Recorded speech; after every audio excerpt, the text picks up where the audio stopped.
네, 오늘의 두 번째 주제는 결절성 양진입니다.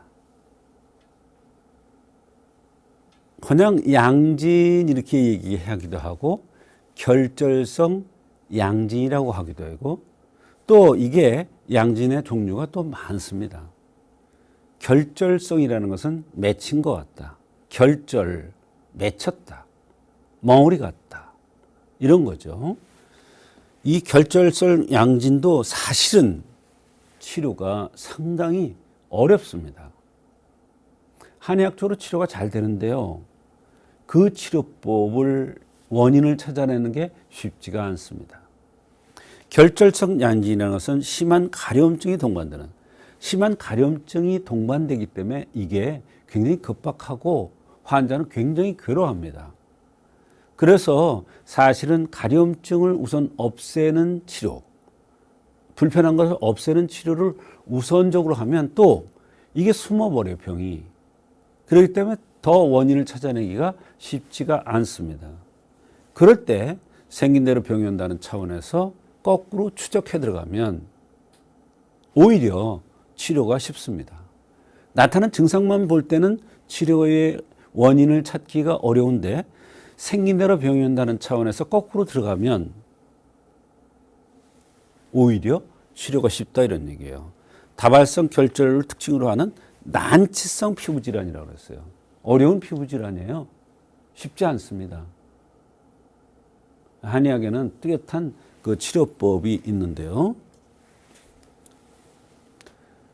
결절성 양진의 특징은 다발적으로 팔, 정강이, 허벅지 등에 결절이 생기며 일상생활에 힘들 정도로 극심한 가려움증을 호소하는 게 특징입니다. 가려움증은 간헐적, 발작적으로 발생하는데 주로 밤에 발생하는 경향이 있습니다. 밤에 발생한다는 게 굉장히 중요해요. 한의학에서는 낮에 가려우냐, 밤에 가려우냐, 낮에 증상이 심하냐, 밤에 증상이 심하냐에 따라서 치료법이 전혀 다릅니다. 대개 밤에 가려움증이 심한 사람은 갸름하게 생기고 마른 체질이고 피부가 건조하고 털이 많은 사람들이 특징입니다. 그러면서 눈썹이 진한 사람들이 밤 쪽으로 병들이 더 잘 나타나는 게 특징입니다. 2, 3mm 정도의 단단한 붉은 결절이 점점 커져 사마귀 모양으로 딱딱하게 번져나가고 커져나갑니다. 이렇게 되면 치료가 진짜로 쉽지가 않습니다. 치료는 항히스타민, 스테로이드, 이런 신경안전제, 수면제, 이런 여러 가지 면역억제제, 안 되면 면역억제제까지 쓰는데 이런 것들이 부작용이 심해요. 또 내성도 생기고요. 그게 어려움은 건강의 치료예요. 한번 발생하면 잘 치료되지 않으면 만성화되는 난치질환이에요. 왜? 원인을 찾지는 못하니까 난치질환이에요. 아무리 난치질환이라도 생긴 대로 병이 온다는 차원에서 거꾸로 들어가면 오히려 찾기 쉬워요. 밥 잘 먹게 생겼어? 예민하게 생겼어? 생각이 많게 생겼어? 이렇게 사람을 생긴 모습에 따라서 결절성 양진의 그 원인을 찾아내면 치료가 쉽다 이런 얘기예요. 오히려 증상을 일시적으로 완화시킬 수 있지만 재발이 돼요. 왜? 증상만 없애는 거니까. 그 약기운 있을 때는 괜찮다가 다시 재발하는 거예요. 약기운 떨어지면. 그러니까 재발이 잦을 수밖에 없죠. 피부가 건조해지면 심한 소양감을 요하기 때문에 2차 감염이 되기 쉬워요. 이게 무서운 거예요. 2차 감염이. 튀어나온 결절을 긁으면서 피부에 흉이 남기도 해요. 네. 그러면 이걸 한의학적으로는 어떤 관점에서 보느냐? 혈이허라고 그랬어요. 혈허다. 어떤 사람이 혈이허한 것이냐? 살집이 없는 사람, 날씬한 사람입니다. 혈이 허화되는 얘기는 뭐냐면 안에서 열이 난다는 거예요. 열이 진액을 말리기 때문에 피부가 건조하고 살이 안 찌고 예민하고 날카롭고 이런 거예요. 그러면 그때 화가 표출돼 나오는 것이 바로 양진이고 그게 결절성 양진입니다. 근데 이게 혈어 조잡이라고 그랬는데 이건 뭐냐면 혈이 허한데 여기에 신경성 위장, 혈이 허한 것이 신경성으로 혈이 화한 것이 위장을 때려버려요. 그럼 위장은 비위인데 이것은 피육맥 근골 중에서 기육을 주관해요. 피육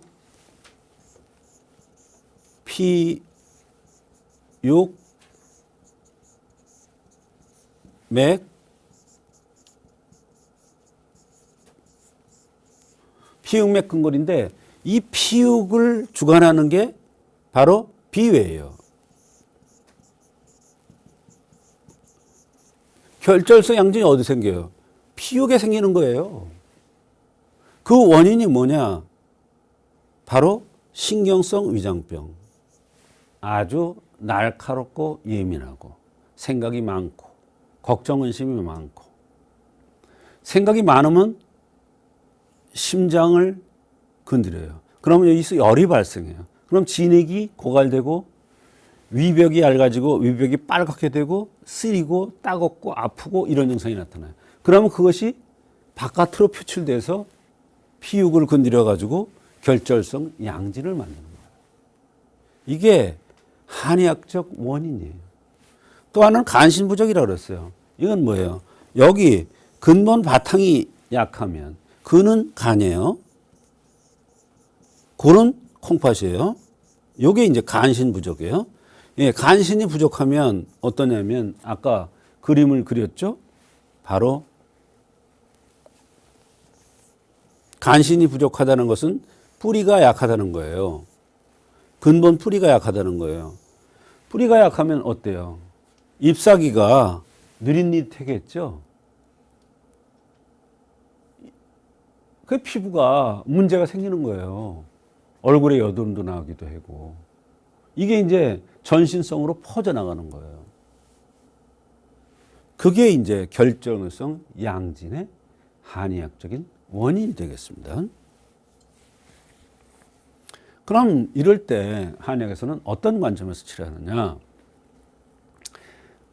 혈어유화, 말하자면 혈이 허하고 화가 많아서 결절성 양진이 왔다 그러면 사물탕이라는 약으로 혈을 보강해주면 진액을 치기 때문에 어때요? 화가 꺼져요. 그러면 가려움증이 낫고 결절성 양진이 치료되는 거예요. 신기해요. 또 양열 사물탕, 이건 뭐냐? 바로 혈어조잡이에요. 이게 사물탕에 혈이 부족해도 밤에 심하고 양열 사물탕 이것도 밤에 심해요. 그래서 결절성 양진이 아까 뭐라 그랬어요? 밤에 심한 것이 특징이라고 그랬죠. 바로 혈어조잡을 치료해주면 그 원인 치료가 되는 거예요. 밑에서 불이 올라오는 거예요. 이 양열 사물탕은 혈어조잡은 위장에서 불이 올라오는 거예요. 근데 요거는 뭐냐? 간신이 허한데 간신이 허하면은 뭐라고 그랬냐면 혈어발열의 신제라고 그랬어요. 신기환을. 혈어발열. 혈어발열이 뭐냐?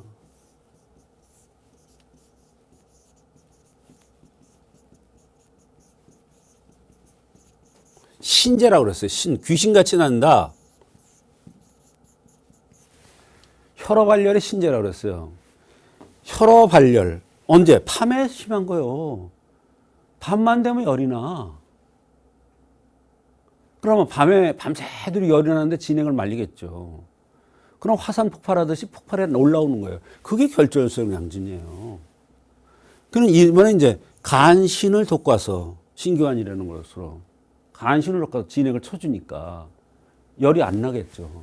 그럼 근본적으로 가려운 게 낫고 양진 올라오는 게 표출되는 게 없어지는 거예요. 이게 한방적으로 근본적으로 결절성 양진을 치료하는 거예요.